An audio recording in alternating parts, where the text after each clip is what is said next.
Tatanungin kita uli, sino nag-utos na isakay si dating Pangulong Duterte sa eroplano? Sagutin mo ako ng tama. Mr. Calvo, may memo po kasi akong natanggap na may signature, pero wala pong pangalan. Baka po si Anonymous? Niloloko mo ako, Rimula. Huwag mo ako tawaging kalbo. Tatanungin kita uli, sino nag-utos na isakay si Digong sa eroplano? Sumagot ka. Senator Calvo de la Rosa, tanungin mo si PNP de la Torre. Siya po nakakaalam, hindi ho ako. Bali nakisakay lang ako sa bus. De la Torre, sabi ni Justice Chief Rimula, may alam ka daw sa pagkaaresto at sino naghikayat na isakay sa eroplano si Pangulong Duterte. Sa pagkakaalam ko, kusa lang sumakay sa eroplano si dating Pangulong Duterte.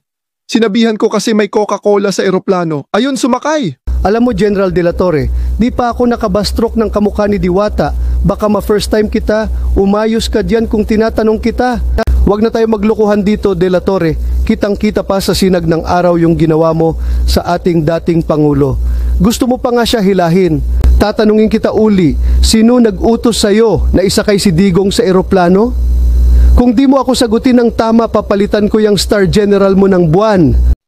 Mr. Senator, sumusunod lang po ako sa utos. Si PNP Chief Marbil po nag-utos, pinangakuan kasi ako na ipopromote kaya ginawa ko ang di ka nais-nais. PNP Chief Marbil, ikaw na naman itinuro ni De La Torre. Totoo ba na ikaw nag-utos? Mr. Senator, lahat ng kilos ni PNP de la Torre is under my jurisdiction pero hindi ako nag-utos sa Diwata na yan, yung PCTC.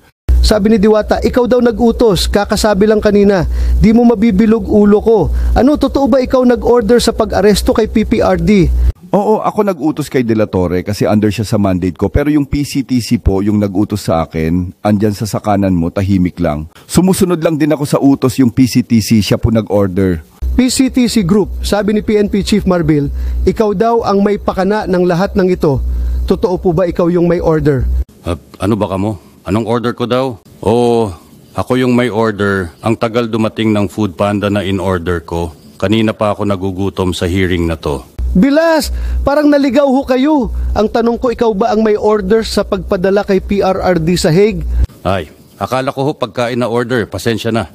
Ang trabaho ko ay mag-coordinate pero hindi po ako ang nag-utos. Si DOJ Rimula po. DOJ Rimula, bilib ako sa iyo. Napabilog mo ulo ko. Pinapasa-pasa mo lang yung tanong ko. Bumalik sa iyo, ikaw yung may pakana. Sabi mo kanina hindi ikaw ang may pakana at sabi mo nakikisakay ka lang sa bus. Ano ka ba, konduktor? Na wow! Malinyo ako ha!